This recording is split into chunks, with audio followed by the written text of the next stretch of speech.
Good morning, good morning.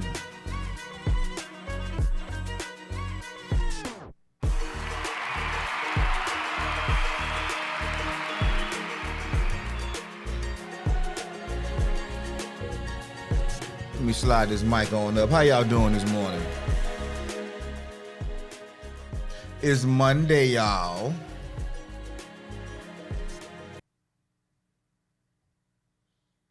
Still spinning.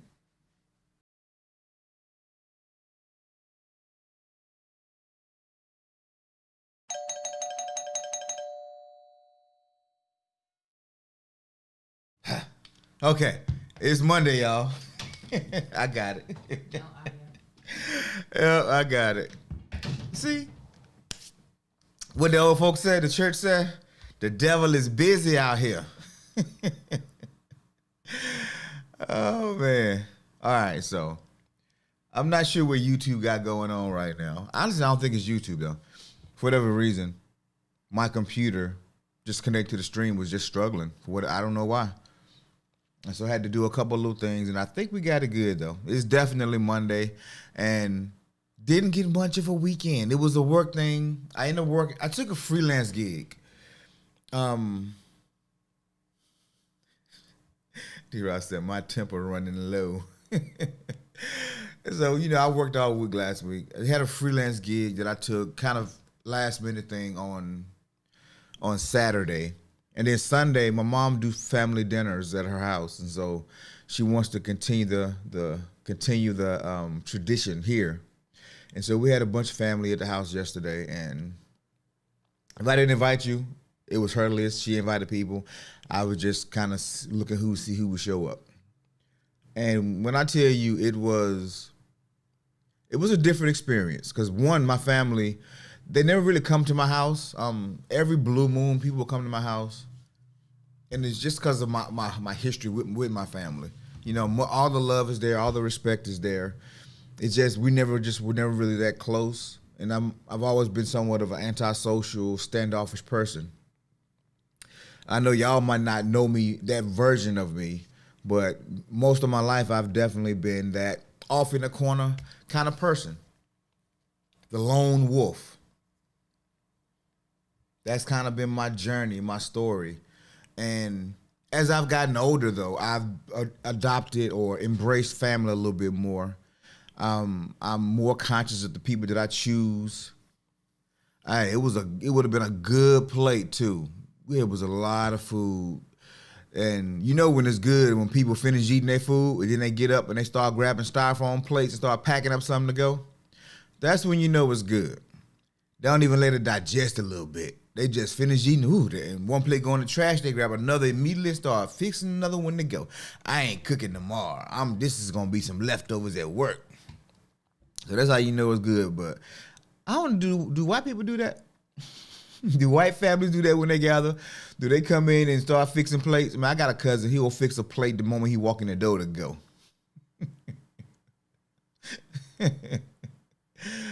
Oh, man. As D-Rob said, sure wish I was on the list, especially if it was mac and cheese. You know what? I think there was no mac and cheese.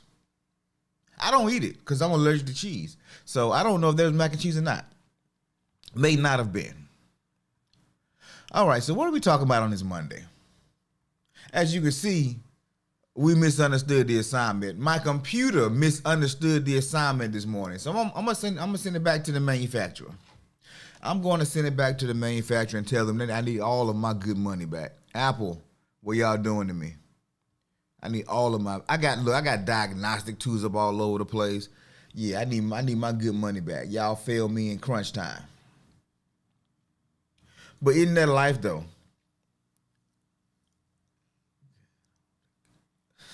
That shit used to good old to-go plates. And the ones I grew up around, they do. But that's how you know it's good. That's family. That's family. You want people to enjoy. Just know that when you host them at your house, don't expect to have a lot of leftovers, cause they gonna walk them up out of there. So what are we talking about today? We're talking about returning to sender, the misunderstood assignment. We've been talking about playing small and why we play small. And just to do a quick recap, we talked about, oh man, before I get in there, welcome to Morning Motivation, where we build community, expand our thoughts, and get our day started on the right foot. I am your host, Jamon, and I'm so excited and happy that you stopped by and joined us today. If you are still with us through all the technical difficulties, go ahead and hit the like button, subscribe, share, do all those things. Let us know that you're here, that you rock with us. And if you see I'm struggling over here and you want to buy your boy a cup of coffee, I'd be much obliged. I appreciate that so much, so much, so much. Shout out to that chick, yo. Shout out to Bobby. They both bought me coffees last week. I really appreciate you. Okay. We've been talking about playing small. Dang, it was 28 minutes. Sure can't get that 28 minutes back. However, saving grace is I don't have to get off right at 8 today. So if we go over a little bit, if you can stay, thank you. I appreciate you. I'll try to give a little bit more this morning. If you can't, my apologies. Try to catch the replay. Oh, man, I might have to edit this replay. Just cut that whole first 30 minutes off of here. But anyway, we're talking about playing it small. D-Rob said, how long did it take you to memorize that? Bruh, you have no idea.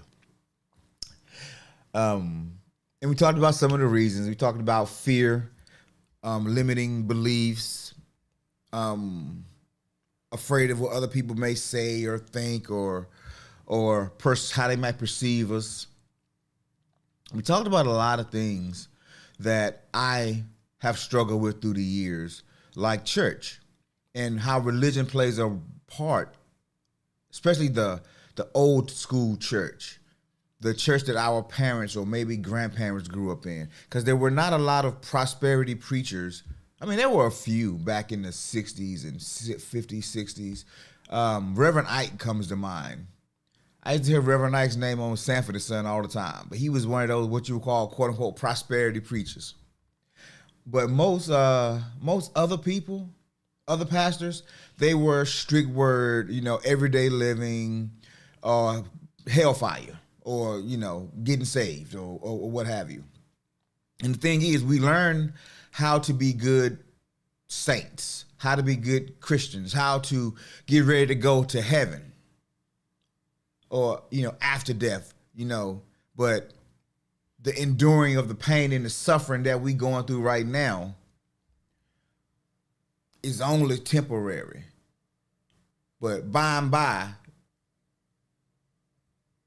over yonder, it's going to be better. It's going to be paradise. So just hold on, endure.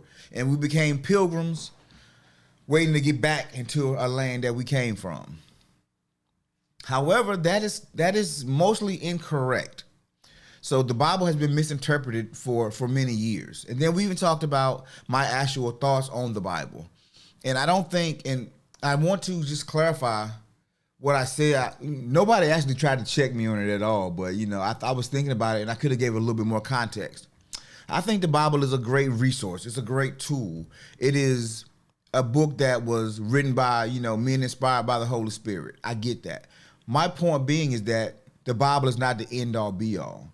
The Bible can't contain every situation that you're going to go through. The Bible can't contain if you're illiterate, if you don't read well, if you don't understand the King James Version or even the NIV versions, because there's some words, some lines that you'll be like, what is that? And you never get a full, clear understanding on it. There are some things that the scriptures themselves can't really give you clarity, but the Spirit can. Jesus said, I must go so that he can come and teach you and lead you in all truths and all light and truth. He wasn't talking about the Bible. I must go so the Bible can come. So the King James can come. That's not what Jesus was talking about. He said, I must go so he can come and lead you in all truth. And then men, as men normally do, we get together and we say, how do we make this thing easier for us to teach and to control people, or get people on the same path? And so this thing called religion was developed, and they picked 66 books to do the work for generations of people to standardize the religions. And religion in itself divides. And so we talked about that. But today, I would like to say that we, in large part, have misunderstood the assignment. We have misunderstood the assignment. And so what I want to do is I want to start out, I want to draw something for y'all this morning. I'm going to put my little drawing skills to the test. So let me see if I can bring in this device without it being, yep, without it being too problematic. All right, yep, that works for me. All right, let's do it. So I'm gonna draw a line. I'm gonna put 0 to 100. When we're born, we have a birth date, a dash on our headstones, and then there's a death date. A birth date and a death date. The time we were born and the time that we're all eventually going to die. None of us know when that death date is going to come.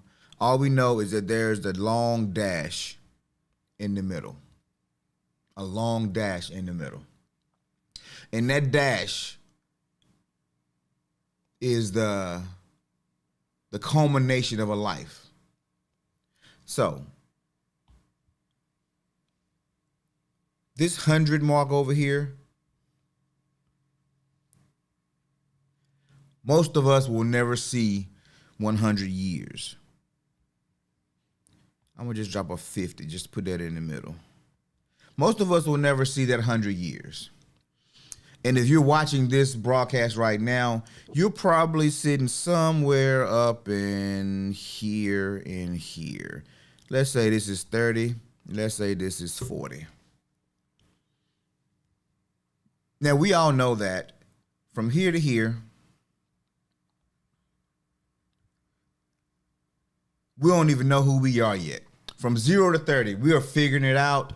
We're failing fast. We're trying to put pieces together. We're trying to understand where we are, what we're doing with our lives. And then from 30 to 40, we're in this space where we're trying to solidify. We're trying to come to terms with who we are, who we've decided to be, and where we want to continue to go. Trial and error time frame is almost over, and we're making some hard decisions on the direction that we're going to go in, whether it's going to be family, marriage. We're trying to figure all those things out. Now let's go back to the other side. At this 100-year part, most of us will never even sniff 100. The average person is going to be about 80, right? Let's draw another dash in here. Let's draw 70. From 70 to 80, you ain't heard nothing. You ain't earning the most money you've ever made in your life. You kind of just sitting, just chilling. And if you make it past 80, you just chilling. You're coasting. You're spending time with the grandkids. You're taking a few trips. You're traveling. You're doing some things that you inevitably have always wanted to do in life, or you're just sitting back watching the clock, watching the kids grow up, watching the grandkids grow up, and just running on to see what they ain't gonna be. That's pretty much the story of our lives. And so what I want to talk about for a few moments this morning, chat, is I'm going to say 40 to roughly 65.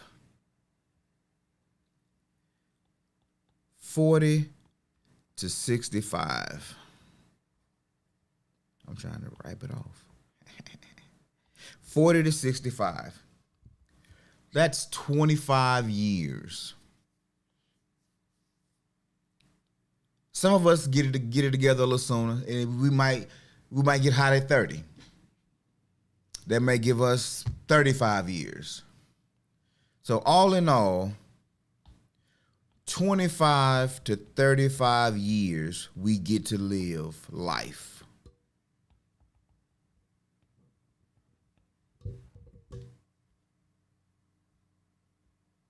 Yeah. 25 to 35 years when we actually get to live life. That's when we make our mark. That's what our life is going to consist of, roughly 25 to 35 years. And I know it sounds a little bleak right now, because some of us sitting around 40 and still ain't quite figured it out yet. Trust me, I know. But this is a broad depiction of where most people find themselves in life. And why there's an urgency that sits on you that you say, I gotta figure it out. I gotta do something. I'm not doing what I want to do. I'm unhappy. Why do we feel that way? Why do we feel that way? Can anybody got any thoughts when you feel like you're behind the power curve, when you feel like you should be doing more? Why is it that you feel that way? Do you know? Does anybody know? Why is it that when you get around 30, that you start getting more dialed in, more locked in? You start being concerned about things that you was like, whatever, when you was 20, 21, 22. Does anybody know why a stronger sense of urgency happens between 30 and 40? Does anybody have a clue? Does anybody have a clue?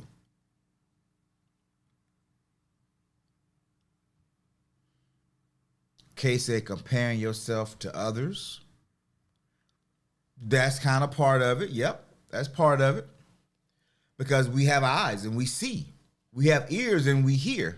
And we see what's happening. And we see those people who were the early adopters or the fast starters. Our peer groups who either had some form of nepotism where their other family members can put them on. I remember when I was in high school and we graduated high school, a lot of the feeling of running out of time. Ooh, that's a good one, D-Rob. A lot of kids, actually predominantly white kids, some of them went to college to be attorneys because their dad or their mom was an attorney. And they knew when they graduated, they was coming back to a practice if they wanted to. But then there were a lot of guys who I went to school with, white guys that I went to school with. Their dad worked for Duke Power or Bell South or even Spectrum Cable. I think it was Time Warner Cable back then. And so they would just go get a job working with their dads. Their dad would talk to, if the dad was a supervisor, or they would talk to the supervisor, but they would go in making, and this is like the mid to late 90s, and they would go in making, 16, 17, 18 bucks an hour. But most of my friends, we remember watching It's a Different World from Where You Come From. And we just wanted to go to school because we thought college was cool. And we would go for some crazy, whatever major, and we would just have fun for 4 years. Or we join the military and go do whatever, whatever that job was. Toronto Regan says, feel as if you have not much time left, thinking of your expiration date. Yep, D-Rob said the same thing. Feeling like you're running out of time. Yeah, but I know 25 to 35 years seem like it's not that much time, but it's perspective. If you locked up, that's a long time. If you behind bars for 25 to 35 years, I think they may consider it a life sentence. But that's why the life sentences are stretched that way. Because if you're away from society for that long, life has passed you by. Also, though, when you're not on purpose, there's an internal part of us that wants to get us on purpose. There's this internal piece of us that is striving for dominance, is striving for greatness. That's where so much hate and envy comes from. Somebody's figured their path out faster than us. Somebody's got the skills, the gifts, the talents, and they're abusing it. Somebody has not as much talent as you do, but they're finding crazy success. And most people feel like, I could do that. I should be doing that. If things had happened more my way, if I wasn't born black in this country, or I wasn't born black in this world, I would have more opportunity, more advantage. And so there's people that feel that way all across the board. If I was this, if I had a more opportunity, if I had done this, this would have been different. It would have been different. And so one of the things that I have learned to do whenever I start to get down on myself, whenever I start to think my progress isn't happening fast enough, I go back to the beginning. I go back to a place where, and not just the beginning of my life, not the beginning of my journey, my story, not the moment that I started putting two and two together and I started to walk with purpose and walk with more confidence.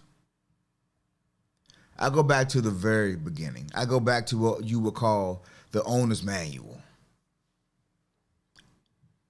D-Rob said, I'm 30 in 2 weeks and my feelings vary. Long-term goal to coach, change lives in a troubled city, and I'm close to that associated. Oh, associates. Got you. Yeah, there's a clock on us. And the reason there's a clock on us is we'll read it we shall read it together today. Genesis. Now, let's go here.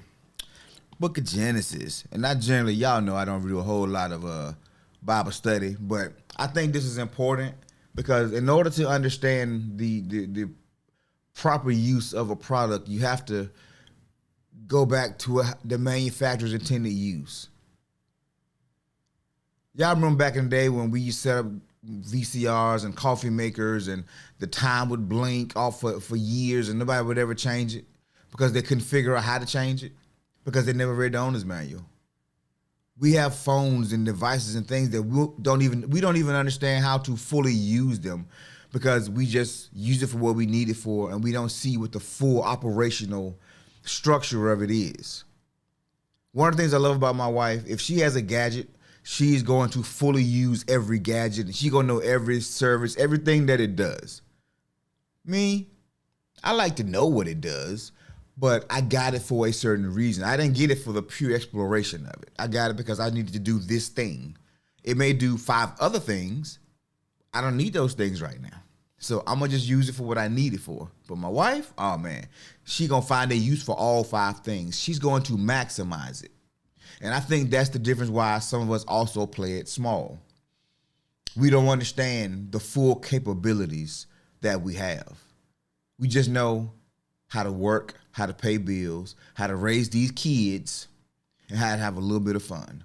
We don't understand our true purpose and why we are what we are and where we are. Where we are.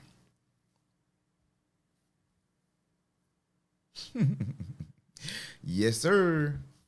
And so I'm not going to read all this, but I just want to start with this first verse. In the beginning, God created the heavens and the earth.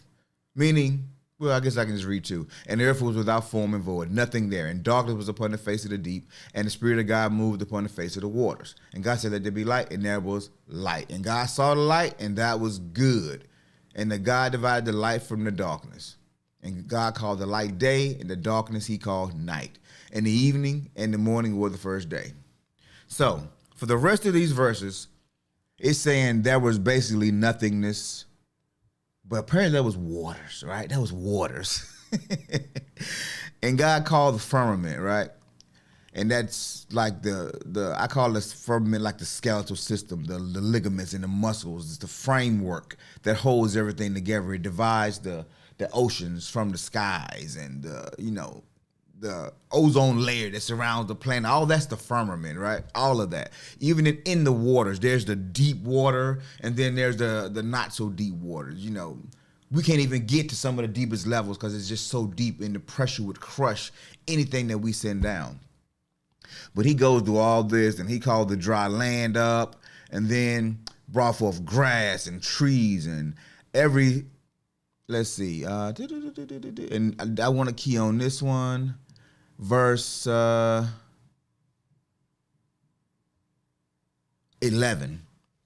And God said, let the earth bring forth grass, the herbs yielding seed, and the fruit trees yielding fruit after its kind, whose seed is in itself upon the earth.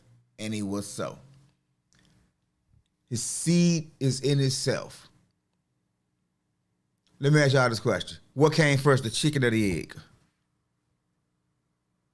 What y'all think about that? What came first, the chicken or the egg? This is one of the, when you get in certain intellectual circles, they have these really deep, intense conversations, or at least they used to. Maybe not so much today. But once upon a time, that was a whole thing, a whole conversation. What came first, the chicken or the egg? The chicken or the egg? Which one actually came first? And there's some people that say, well, of course, the egg had to come first, because how would you have a chicken? Some would say, of course, the chicken came first, because without a chicken, how could there be an egg? So what do y'all think? What came first, the chicken or the egg? Some of you, this might be a dumb conversation. It may seem obvious, completely obvious. But obvious is always is subjective. Obvious is subjective. It's perception. We don't see the world as it is. We see the world as we are. Another saying I always say, first within, then without. Meaning things happen on the inside first before they manifest on the outside. It can't go the other way. You can't fake something on the outside and become it on the inside. You have to qualify to be a thing. And if the seed of that thing is not in you, it's going to be very hard to fully become that thing. You can put on a chicken costume and you can dance and cluck and everything. But if you're not really a chicken on the inside, you're not going to be very believable. Oh, man, y'all ain't got no thoughts. I got connection still? Okay, I still got connection. Y'all got no thoughts on that? What came first, the chicken or the egg?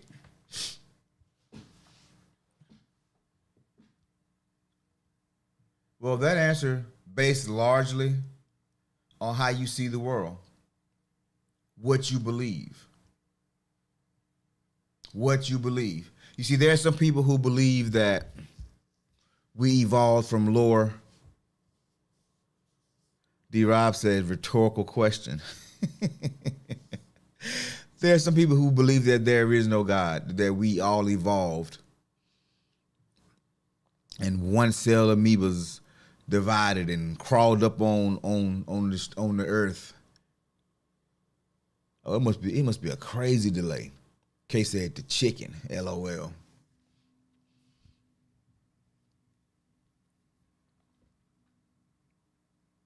Toronto Reagan says the seed, not sure the chicken nor the egg.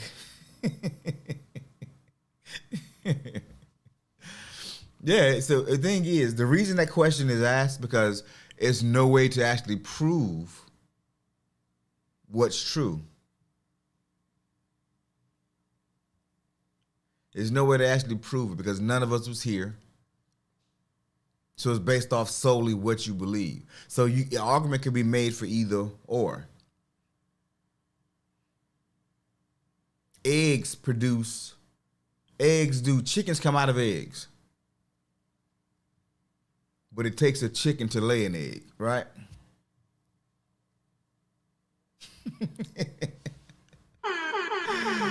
D-Rob said, I don't care which came first. Throw that chicken in some grease.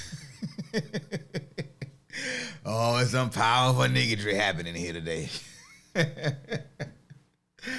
Oh, D-Rob, bro.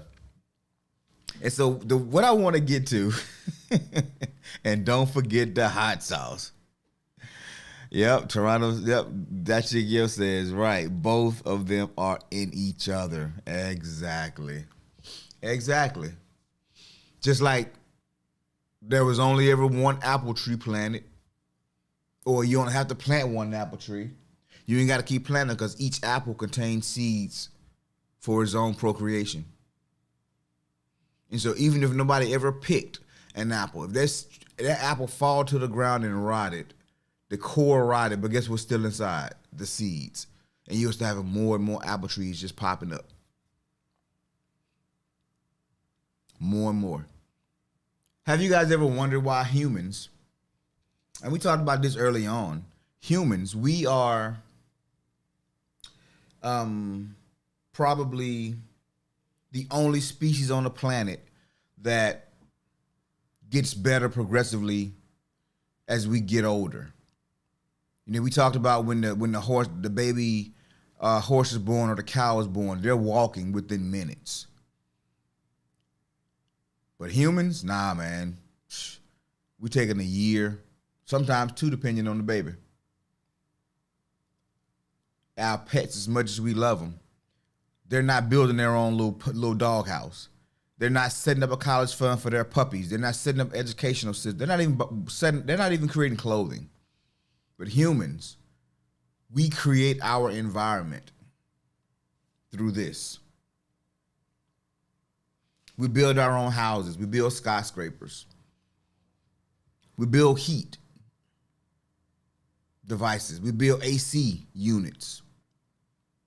We create the life through our lives through imagination. We are creative. And I want you guys to understand something. There is 25 verses in Genesis 1, and God is talking about He created this, He called this, He separated that, He spoke this and brought forth this. God is a creative. And He's telling us in intricate detail how He did it, right? He's speaking and calling forth. He ain't physically doing no work. He just talking about it right now. But when he get to verse 26, I'll do 25 just to give it a little more context. So at 25, it says, and God made the beasts of the earth after his kind, and cattle after their kind, and everything that creepeth upon the earth after his kind. And God saw that it was good. So he spoke it, he saw it, he said it was good. Boom, now he go to 26.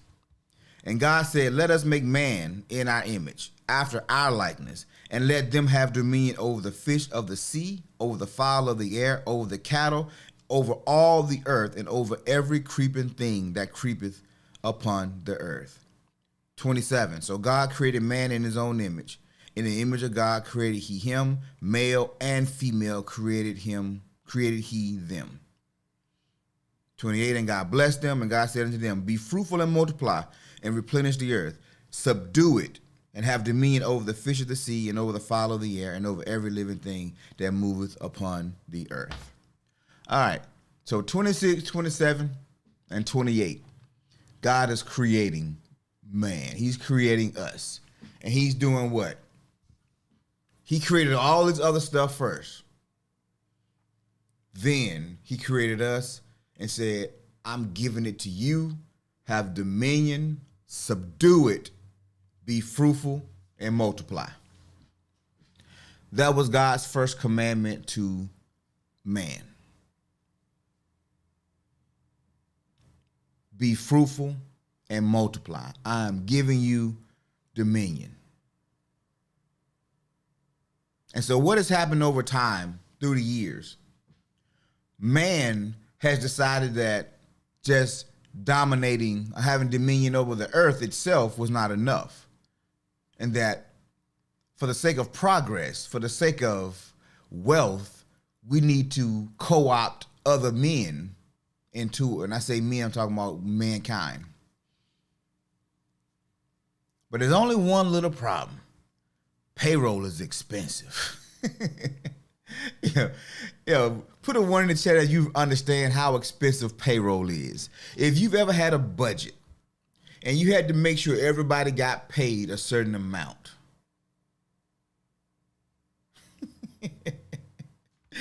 Oh yeah, Sister Davis just stood up, y'all. She said, preach, preacher. Just don't jump, Sister Davis. Just don't start jumping. I'm locked in right now. Don't distract me. I hope Bobby dropped all them ones in there. Most companies' payroll is your biggest expense. Personnel costs. That's your biggest expense. For some companies, it's 60% of their expense. They would love that number to be 40% so they can actually do some work. But the bigger the mission, the more people you have to serve, the more service you provide, the more products, it requires a fair amount of workforce to get it done. And so what man has decided to do is we're going to give low wages. We're going to give no wages, and we're going to just dominate and have dominion. And in order to do that, we need to take something like this Bible, and we need to make sure that the people said that it's not us that's saying be this, it's God that's saying be this. Slaves, be good to your masters. Masters, be good to your slaves. We can justify it, right? We've had dominion over everything. One thing I learned about being a parent, I don't own my children. I don't own my children. My job is to prepare them to be their best selves for the next phase after I'm gone. My job is to pass them the baton so they can run. So I've never been jealous of my sons.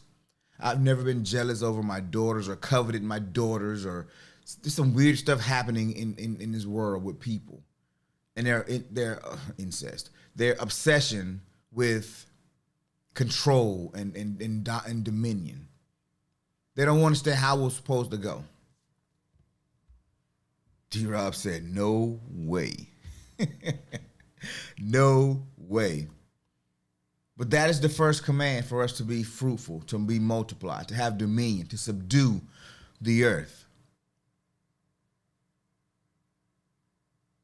And so we have those 25 to 35 years when we can actually embrace life, actually be a part of our mission. Because none of us know when that clock is going to expire, when that clock is going to run out. That 30 to 70 year window, that's 40 years. 40 years to have dominion, to figure it out. Because once you cross 60, the next generation is coming in.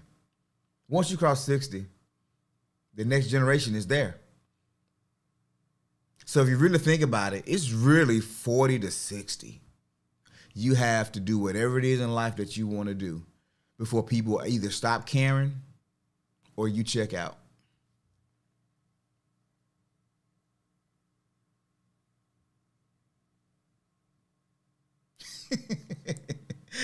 Okay, I got you, bro. D-Roy said, man, my screen froze. I thought it was happening again. That's why I said no way. Got you, man. I got you. But on average, most people get about 20 to 25 years to live their best life. 20 to 25 years. So let me ask you, do you have enough time to keep playing small? Do you have enough time to not realize your full potential? I purposely don't reference, it's on purpose that I don't talk about spiritual or religious things on this channel. Because so many times in the church, we teach you how to be a good saint. We teach you how to be a good Christian, how to punch your ticket to get to heaven. But very few churches teach you how to be good people. Very few organizations, they're using you more than helping you become. That's why I love the personal development space. And I get criticisms a lot because people say, you're not talking about what Jesus said. Well, no, I'm telling you what Jesus said. I'm telling you what he said. I'm just not saying he said it. I'm not co-opting the message. I'm telling you how to be your best self, how to be not just a good person, but a person that has extreme value. And that value will compensate you accordingly. But in order to be the person that you've always imagined here and wanted here, in order to be that person, you have to go through some stuff. You have to become that person. You don't just wake up and you're that person. There's some trials, some tribulations, some setbacks. Somebody's gonna have to reach down and give you a helping hand. So meaning you gotta have enough value for somebody to wanna help. When I talk about the person that's broke down on the side of the road, that person just sitting in the car, we ain't stopping, we rolling. But if we see that person out the car, pushing it, and they trying their best, somebody's gonna stop. Especially if it's in the middle of traffic. Even if you're in my way, I'm gonna get out just to get you out of my way. But because I see you doing it, I'm not gonna get out by myself and push your car while you sitting in it. That's not gonna happen. D-Rob said, I feel like I don't. That chick Yo says, helped others get ahead and fell behind. Ooh, girl. You just said you said a whole lot right there. Helped others get ahead and fell behind. Put a 1 in the chat if you've ever felt that way. Oh man. Ooh. I gotta take a sip on that one. I gotta take a sip on that one. D-Rob said, this is a sensitive topic because I'm 29. Feel like I've been going through so much and it pushes me back. So I really dropped that 1. So look, D-Rob, bruh, I'm telling you, my guy, life's job, the whole reason for everything that we go through is for the pushback. It's for the pushback. You know how easy it would have been for me to stop streaming this morning and say, oh, well, my Wi-Fi is acting up. Oh, well, my internet is acting up. Oh, well, I guess I'll just try it again tomorrow. But what I've learned in life, if anything is worth doing, it's worth doing it wrong until you get it right. It's worth going through the ups and the downs to figure it out. Because that's where your value comes from. I'm a professional media person, not because I went to school for it.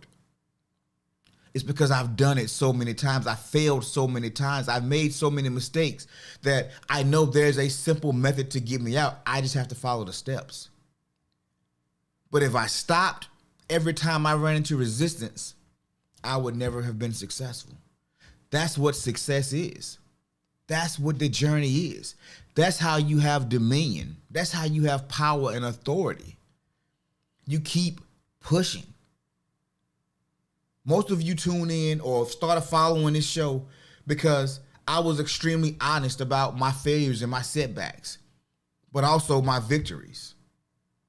I've been real authentic about my journey in my travels. And it's given me a certain amount of credibility.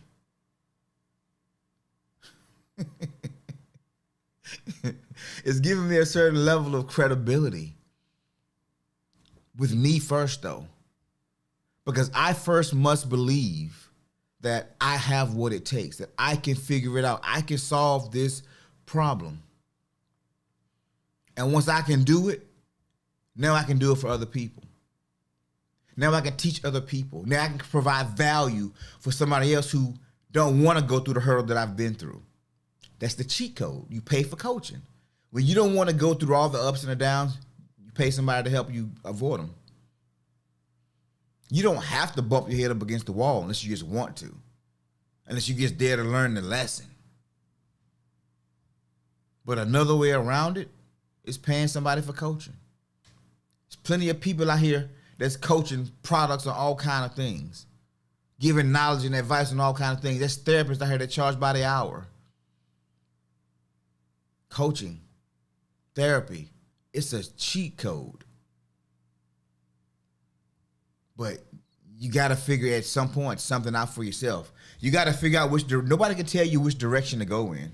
Nobody can tell you what your purpose is. Those things you have to find for yourself.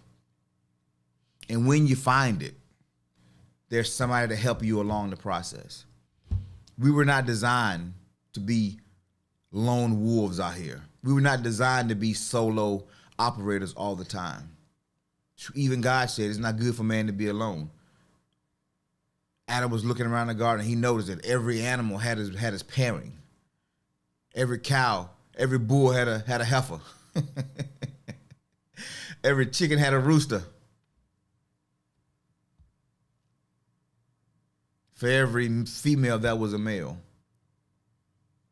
Being fruitful and multiplying. But he realized Adam didn't have one. So he laid Adam down because Eve was already inside Adam. God called both of them Adam. Then he laid Adam to rest, pulled that rib out, fashioned a woman. You see, he fashioned a woman. This is, I'm telling you, when I see what God create, I said, look at God. Miss Parker. I got on the stream this morning, y'all, and my spirit was high. I was feeling good. Saw my wife putting her clothes on. I just was like, look at God. I even gave her a little assistance. Get your mind out of the gutters. I mean, well, I gave her some assistance, but you know. Anyway, look at God, right? Because God fashioned a woman. Oh, man, I tell you. Whew. Got a little warm in here, D-Rob. I got a little warm in here.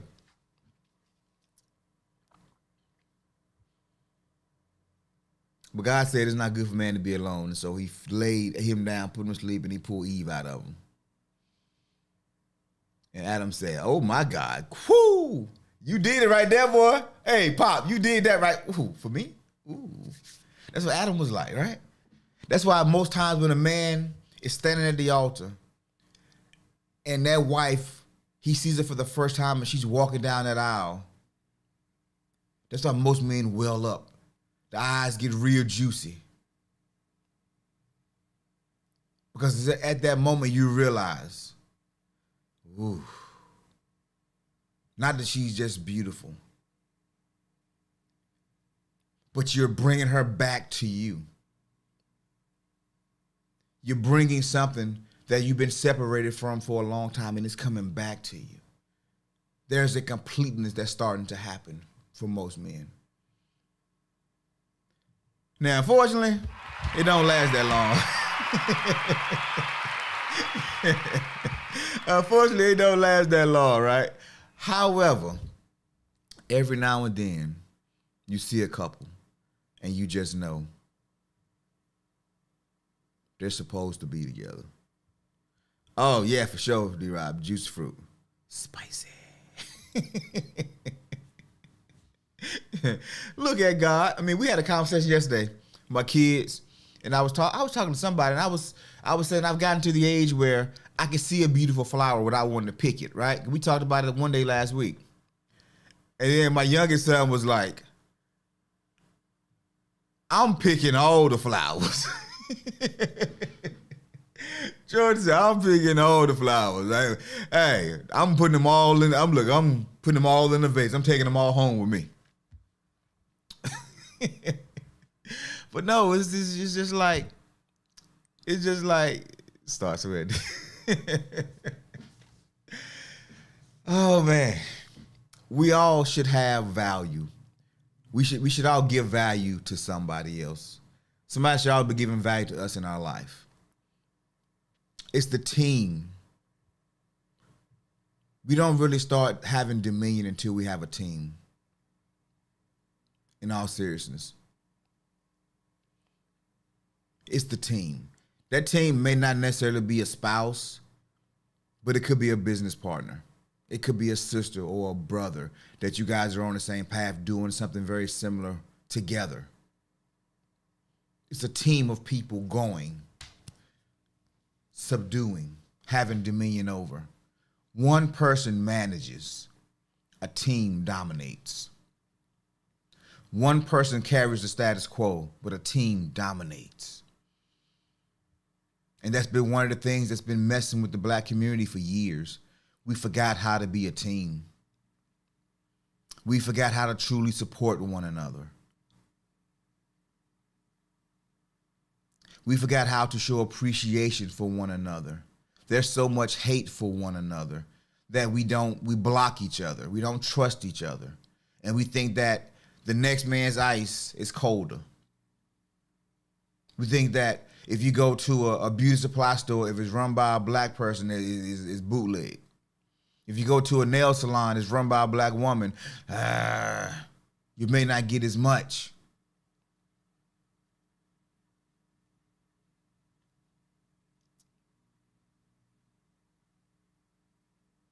The teamwork in our community is seriously lacking. And because we don't trust each other. And I know it is a product of. I think we all do. But we will not start to have dominion until we build and we bind together as a community, as a group. Which means those of us who understand what success looks like, we got to teach. We got to have platforms like this. We got to create content that put a new standard out there. Because right now, we all know about the bootleg. We all know about that bootleg life. Where you do just enough to make you look good, but you ain't really qualified. You cut corners, so many corners. We got to change the standard in our children.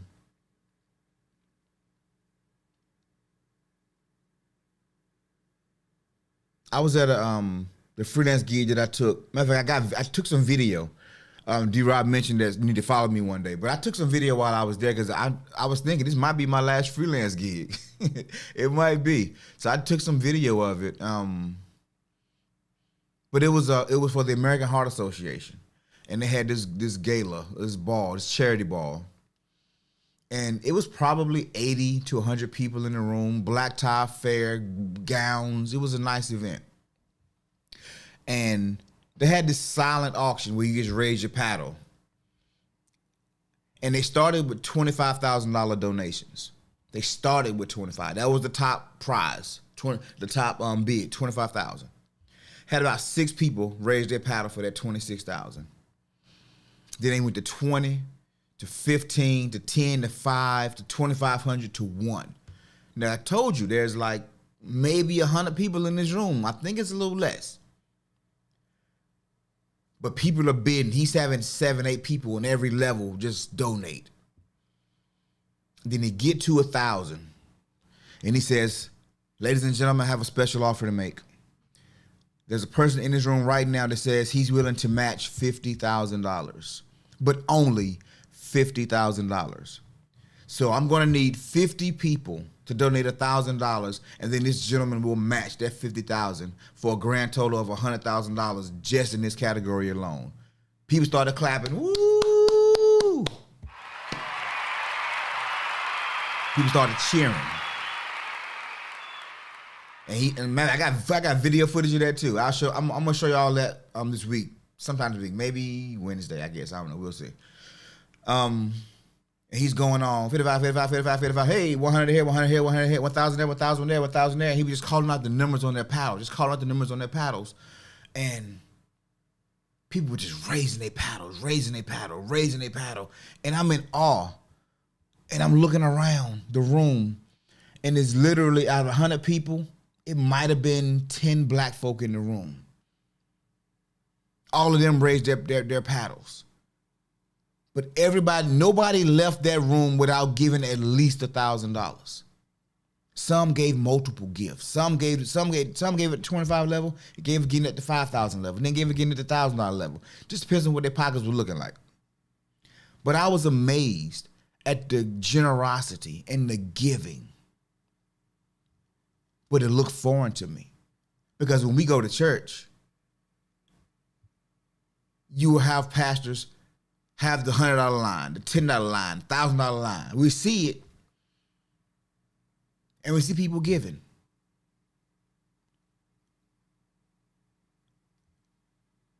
But most times, people don't really understand what they're giving for. Am I really giving to the building of the kingdom? Am I giving to your Cadillac fund? Some people, when they see that, they leave. They say, you know what? I ain't going back to that church. That's a money-hungry church. And I'm a giver. I don't mind giving. But I need to understand why I'm giving. I don't want to be in a $1,000 line or a $100 line, and then 2 weeks later you got a new Mercedes because God said you need a new Mercedes. God didn't tell me that. God told me I need to pay my light bill, but I chose to give you some money to buy you a Mercedes. And so then my lights get cut off, and I come back to the church. Well, brother, let's see how you're managing your finances. Let me see your bank statements. Let me see your paycheck stubs. Let me see the late notices. They want to see all of that stuff. But then there's not a real serious accounting for the money.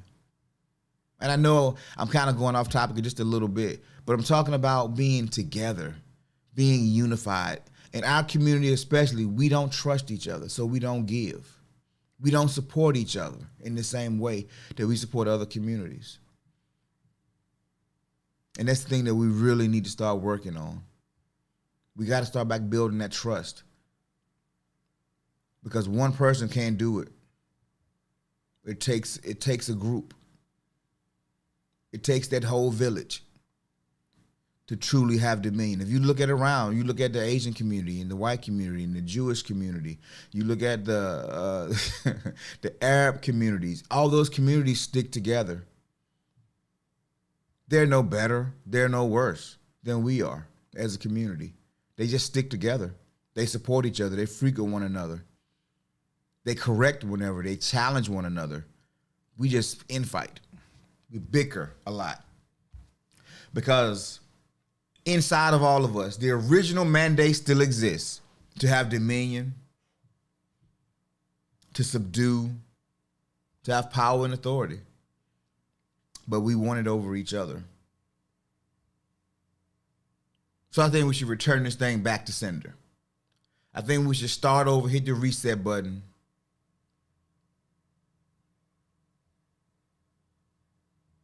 Go back to the original manual and see what we're supposed to be doing, which is what I've done today. We're supposed to have dominion, and we don't have a lot of time to waste. When I say people hit 60 and they start having regrets because they realize that their youth has passed them by. Their opportunities have passed them by. If you go try to be a manager at some store, some job now, your other managers, they're going to be about 35, 40 maybe. You're going to be the OG in every room you're in because you're behind the power curve. because you didn't maximize the time that you had in the era, in the generation that you were supposed to do it in. People won't take you as serious. They won't respect you as much.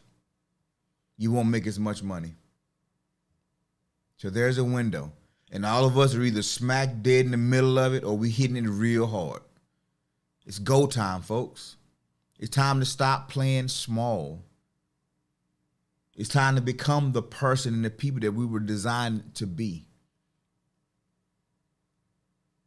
It's time to believe in yourself. It's time to be willing to go through to get through, because that's success. Success is on the other side of failure. Don't be afraid to fail. Don't be afraid to take a risk. Life is risk. Getting in your car, driving to the store is risk.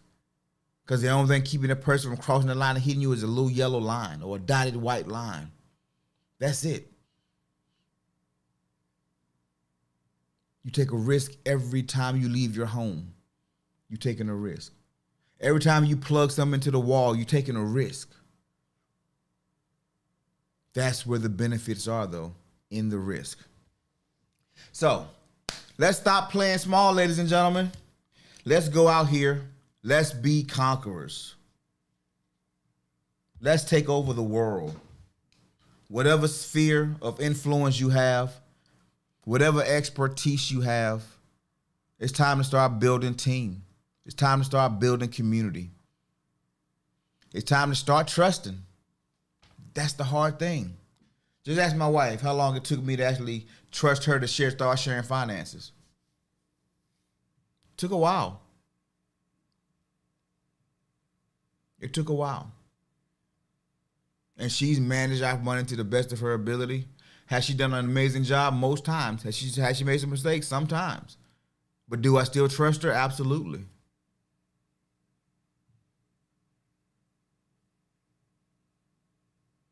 Does she still trust me? Absolutely. Have I made mistakes? Oh, no doubt. The goal is not perfection. The goal is progression. Not perfection, progression. That's the goal. So whatever's been holding you back, let it go. Push through it. Do what you need to do to get where you need to get. And don't try to do it by yourself. Don't try to slay the dragons and start wars by yourself. Your job is to become the best person you can be. Create value for yourself, within yourself, so that other people want to bring you into theirs. And so now, you're not just helping them get where they want to go, and then you falling by the wayside. Because your value is so great, they don't want to leave you behind. It's like having a $1,000 wallet with $1,000 in it. When I spend $1,000, am I gonna throw the wallet away? Heck no. That wallet is too valuable to be thrown away. Now, if it's that little envelope that come in the bank, you know, when you get your money out, when you get a deposit, I mean a withdrawal, and they put your little paper envelope. When I take that money out the envelope, oh, that envelope going to trash. Has no value. Don't care. But when the wallet is just as valuable as what's inside, you keep both. So if you've been used, abused, pushed to the side, guess what? They didn't know what they was letting go. And somebody else gonna come along and find what they discarded. Just make sure that you're valuable through and through. Become the best version of yourself. Build a team. Have dominion. Subdue the earth. Be a king. Be a queen. Can't be the king of nothing, and you can't be the queen of nothing. You gotta have something to rule. You gotta have a team of people working with you. No man was meant to be an island. I can't stress it enough, y'all. I really can't. It's so important, and I know It's hard. It don't seem right. There's a lot of trauma. There's some scarring. There's some stuff you had to go through that you don't want to go through anymore. But guess what? Life isn't going to stop happening.